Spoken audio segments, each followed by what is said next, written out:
second, George. Sure. And anytime, sir, peaceful.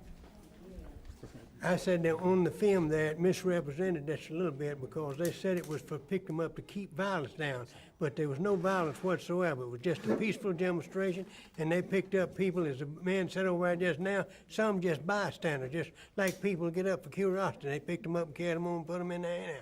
In other words, the intention was to break the strike, not to keep violence down, but to break the strike. Okay. And I think we have someone else back here with a thought. This doesn't exactly tie in with what he has just said. I have a question for you and you.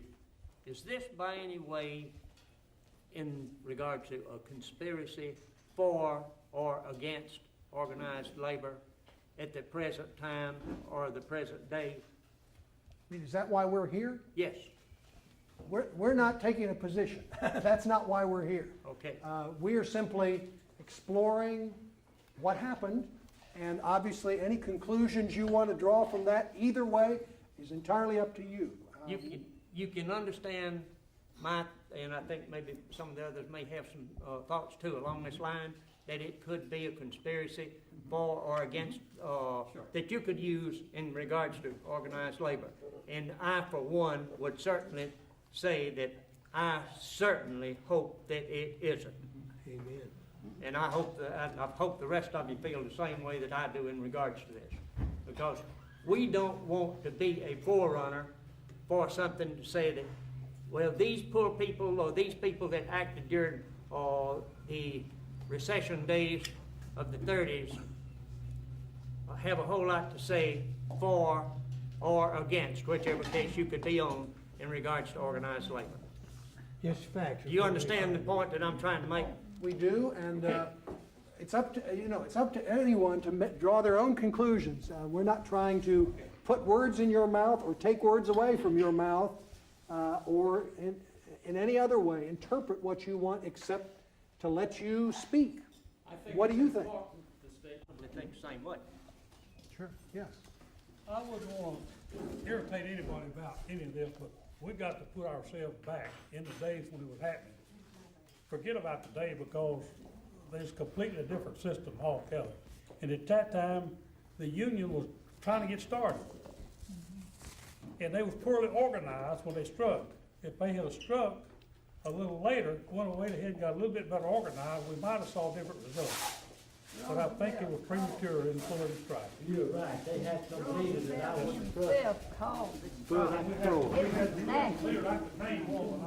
I could too.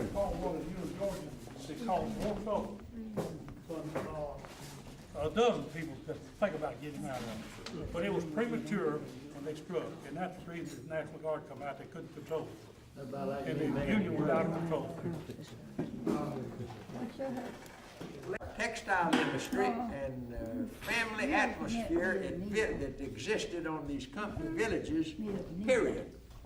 You're not interested in too much of the details of pro-union or anti-union or whatever. You are just involved in strictly from a historical standpoint. Is that correct? We simply hear what you have to say. As I said earlier, whether they were for the union or whether they were against the union, love each other just as well today as they ever did. I think that's over and done with.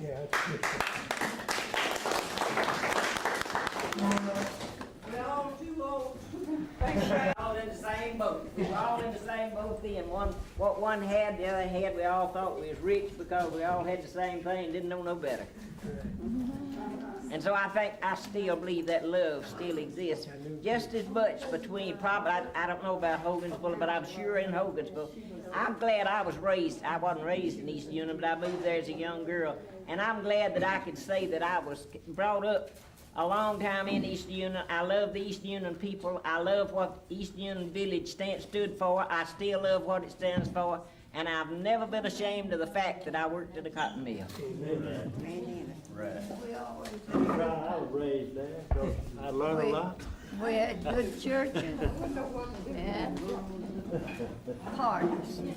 A lot of people that we've interviewed have... You won't do I'll the tell you things one eating. thing, if somebody come to work there, you found out in a few days just exactly who they were and where they come from.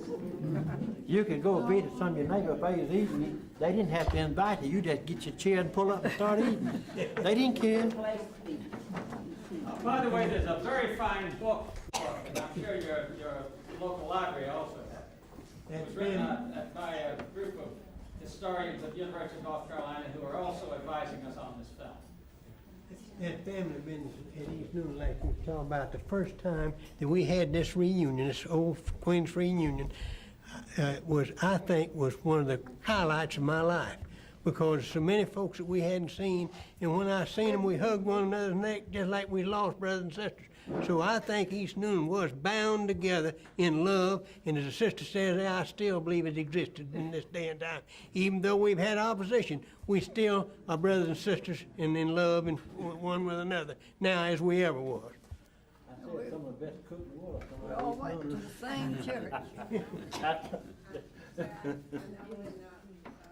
Died when I was 4 years old. Etta Mae and her family lived right beside us, and they come down there and got us children and took them over to their house and kept us so we wouldn't be in the way down there at the house. And they were nice people. We loved them, and I still love them. Amen. One more statement, I'll shut up. I drove down here from North Carolina to meet with this group today. And the first 5 minutes out here were worth the trip. Glad to see The everybody. man that come from North Carolina, when it reunion in the Hogan. No. This is the first one I've been to. I didn't know they were having until this year. Found out last year when that was over with. First 5 minutes out here were worth the trip. Okay, one other thing I'd like to do is that, as we're leaving, I'd like... Textile Engineering bought out Uniroy of Goodrich and Hogansville about a year ago.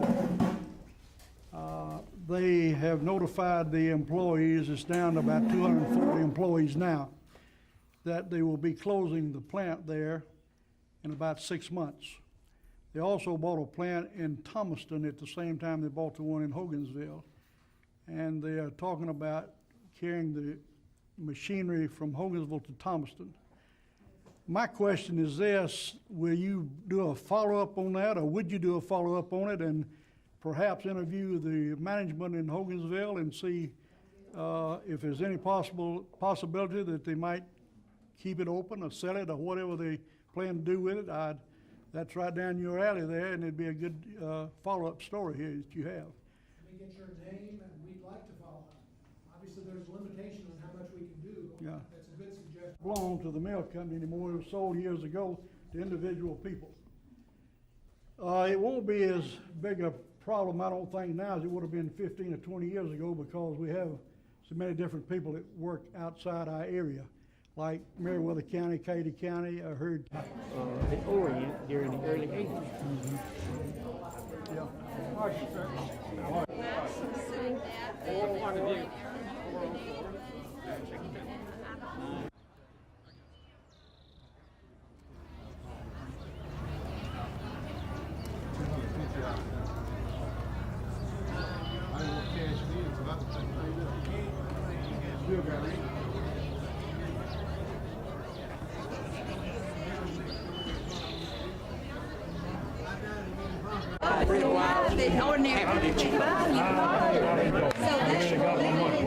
And Margaret says she's coming next year if she don't forget it. Well, I'm gonna see that she don't forget it. Well, yeah, Yeah. it's always a second Sunday in June. Yeah.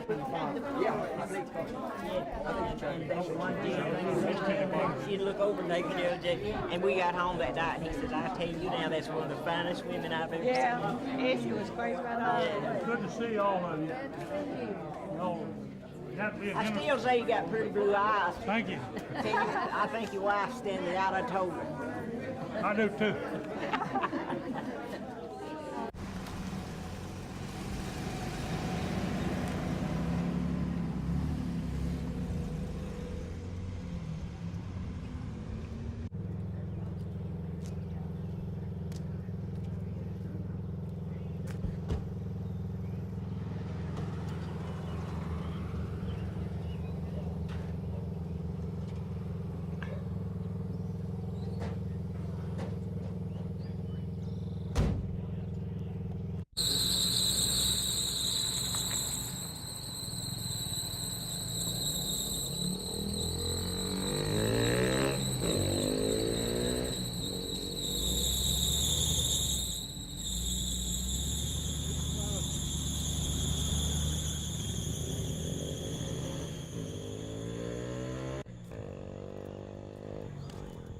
We appreciate seeing and talking to you guys.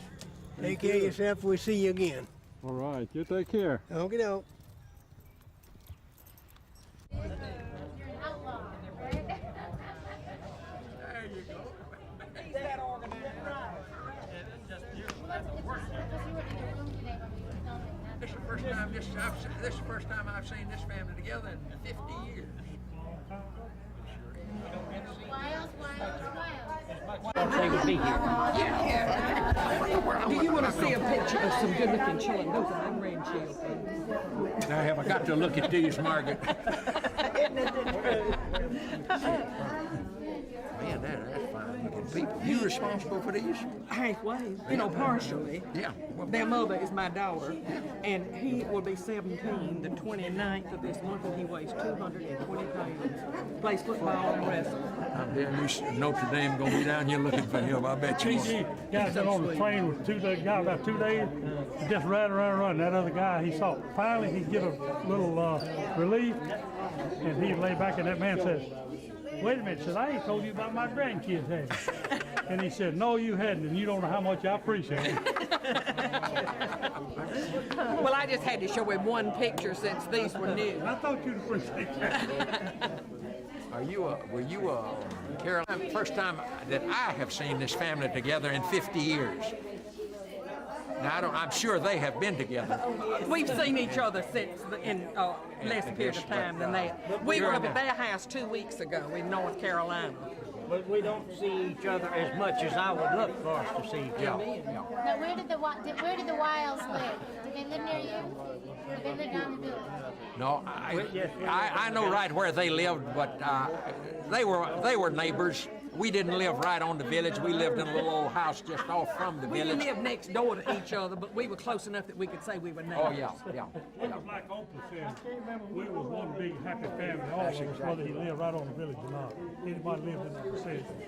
We all were just like a family. At one time, my family was the total commercial enterprise in East Newnan. Exactly right. My brother had a little old grocery store.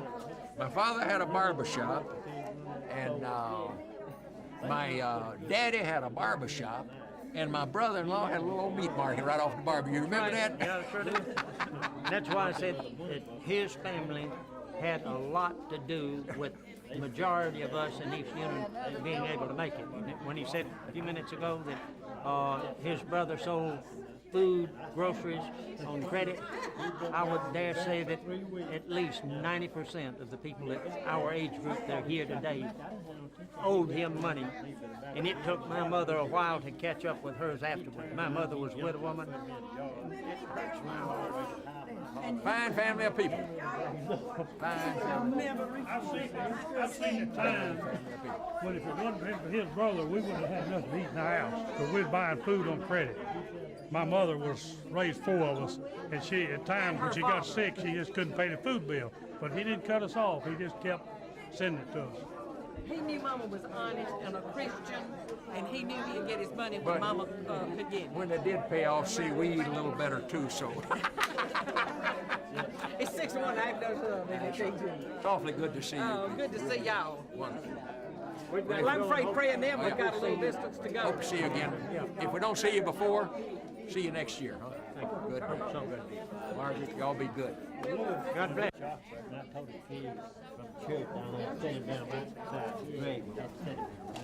do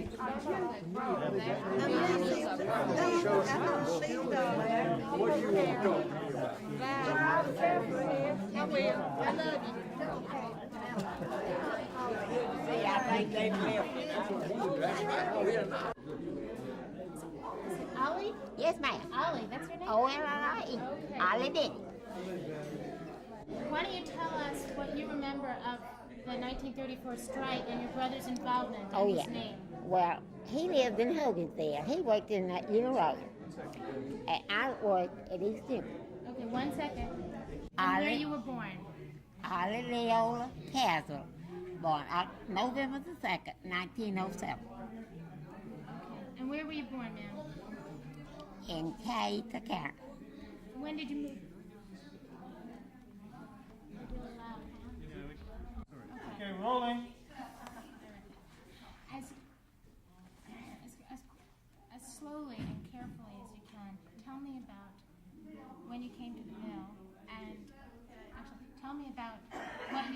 those pictures and that strike in 1934 and what you remember about it. I came to East Unit, moved to East Unit in 1925. And I worked there, and that was in 34. And we was working, and the strikers come from Hogansville. That's where they were from Lagrange, you know, was there, but they all together met at Hogan. My brother was in it, Pat Calvin. My poor old father was working. He had to come out and all that. So the superintendent, Mr. Carl Nixon, went home for lunch, and he saw him at the old mill in town. And he rushed down there. He didn't tell anyone. It was so quick. He come in and pulled the switch and stopped the mill and told us to hurry. Got out there, my brother, all that. What was your brother doing? He wasn't doing anything, but he would have, I guess. I guess he didn't mean no harm. But to think that we had to come out and him back, it broke our heart. But we loved him. Did your brother talk to you when you walked out of the mill? Mm-mm. What was your brother doing? He was just standing there with the rest of them with a stick in his hand. That's all. Now, was your brother there that day when they came down, the National Guards?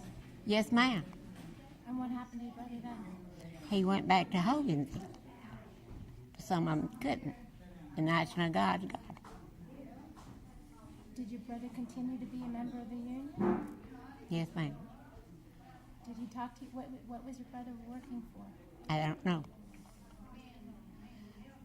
Did your brother go back to work at Hogansville? Yes, ma'am. How long did he work there after the strike? Well, till he got for a long, long time. And then he became the policeman and all like that. He left the mill. Why did he leave the mill? I don't know. No. So you continued to work in the mill? At East Newton, I did. Till I got married. I worked there 20 years, wrong one. This Opal, Michael, she was Opal Wilson. I learned that girl to tell time.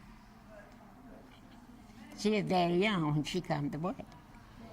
Was your brother the only member of your family in the union? Yes, ma'am. Tell me about what it was like to have someone in the family in the union and the rest of them. Made us feel bad. I guess they didn't mean anything, but at that time, everybody was against it, almost. We wanted to have a job. Why do you think they were against it? I don't know. What did you know? What were they trying to do? I just don't know. It put us out of a job for a little bit. Sure did.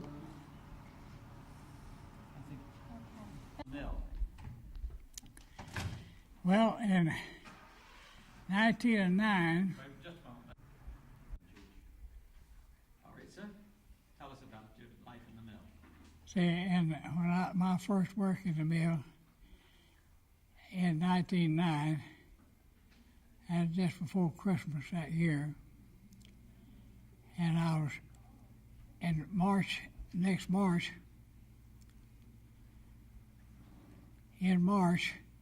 I was 15 years old. So after I worked a while, I started off as sweeping in the big alley in the mill. And then after I done that a while, and I started me dolphing in the spin room. And I dolphed a while in the spin room, but I never did get to be a good dolpher. So I learned to spin. I started spinning then, and I spent a while in the mill, in the spin room, spinning. And then after I left the spinning, then I went in the twister room, creel twisters a while. And then from that, I got to running some twisters. Well, then I quit that mill, went to another mill, and I went to work in that mill, oil and banding in the spinning room. And I stayed on this oil and banding job a while, and I decided I didn't want to do that. And then I went to weaving shop, and I started working, learned to weave, and they paid me 50 cents a day to learn to weave. Well, I got to where I was weaving, doing pretty good at weaving, but the man that was running the job, laying up warps in the weave shop, I had had some experience before that, working out in the woods cutting saw timber, and I got myself built up pretty good strength. And at that time, still I wasn't a very big man, but they offered me that warp job, laying up warps in the weave shop. Well, I take that job, and after I take that job, the man that run it said, "Well, you can't do it." Said, "It's too big a job for you to handle." Said, "I'll get the job back." But he didn't get it back from me. So I done that, so I decided I'd just quit the mill altogether. And I quit the mill then and went and farmed a while. And then I went back to the mill later and went to weaving. I worked in a weave shop a while, and well, during that time I got to where I was getting to where I was a pretty good barber.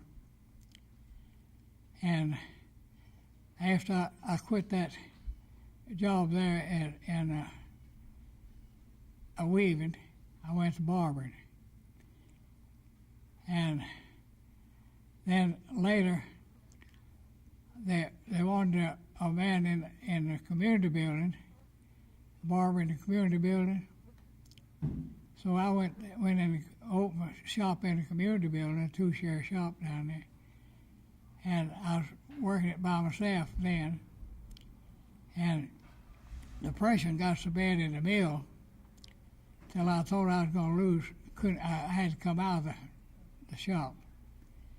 And at that time, one of the mills shut down completely. It wasn't running any at all, and the other run 2 days a week. U.S. Oil then come along and bought that mill, and when they did, they started up 24 hours a day. And at that time, I was still running my barbershop. I wasn't paying no rent on it because I wasn't making enough money to pay rent.